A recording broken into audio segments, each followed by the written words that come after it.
Assalaamu calaykum. Adduunkani waxaa ku yaala 7 qaaradood. 7daas qaaradoodna waxaa ku yaala 195 waddan. Waddamadaasi 50 ka mid ah waa waddamo si rasmi ah u ah Islaamka ama dadkiisu u badan yihiin Muslimiin. Waxaan halkan kugula wadaagi doonaa 5 waddan ee ugu awoodda badan caalamka Islaamka marka loo fiiriyo hub iyo ciidan ahaanba.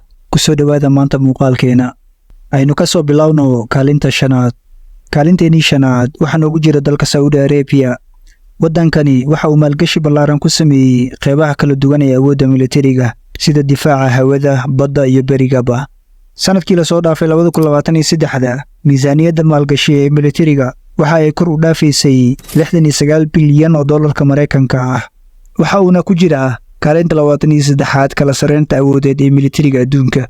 Kaalinta afaraad waxaa soo galaya waddanka Masar ama Egypt.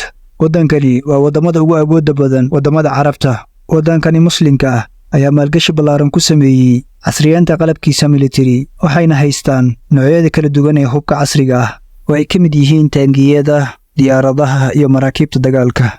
Aynu u imaano kaalinteennii saddexaad. Kaalinteennii saddexaad waxay noogu jira waddanka Indonesia.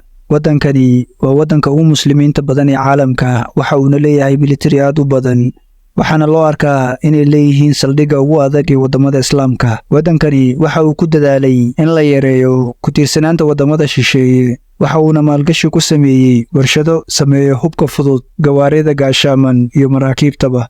Kaalinta labaad waxaa ku jira waddanka Turkiga. Waddankani waxa uu leeyahay ciidanka ugu tayada fiican ee caalamka Islaamka. Dunidana waxa uu uga jiraa kaalinta 11aad ee waddamada ugu awoodda badan ee adduunka. Waxa uuna leeyahay taangiyo iyo maraakiib dagaal oo casri ah, iyo waxa kale uu leeyahay diyaarado dagaal iyo dronisyada ugu horumarsan ee caalamka ee lagu magacaabo Bayraktar, oo aan dhawaan ka samayn doono mowduuc gaar ah diyaaradahaas aan duuliyaha lahayn oo uu waddanka soo saaro. Kaalinta koowaad oo ah kaalinta ugu dambeysa waxaa noogu jiro dalka Pakistan.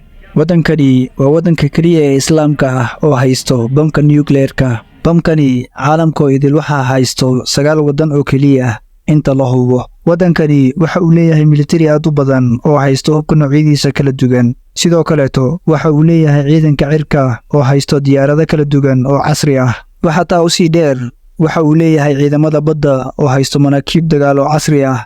Militariga Pakistan waxa ay leeyihiin khibrad dagaal, waxayna dagaal hore ula soo galeen waddanka ay dariska yihiin ee India oo ay dadkiisu gaarayaan 1.4 bilyan, halka dalka Pakistan ay qiyaastii yihiin 240 milyan. Intaasna waxaa noogu soo eg 5 waddan ee ugu awoodda badan caalamka Islaamka.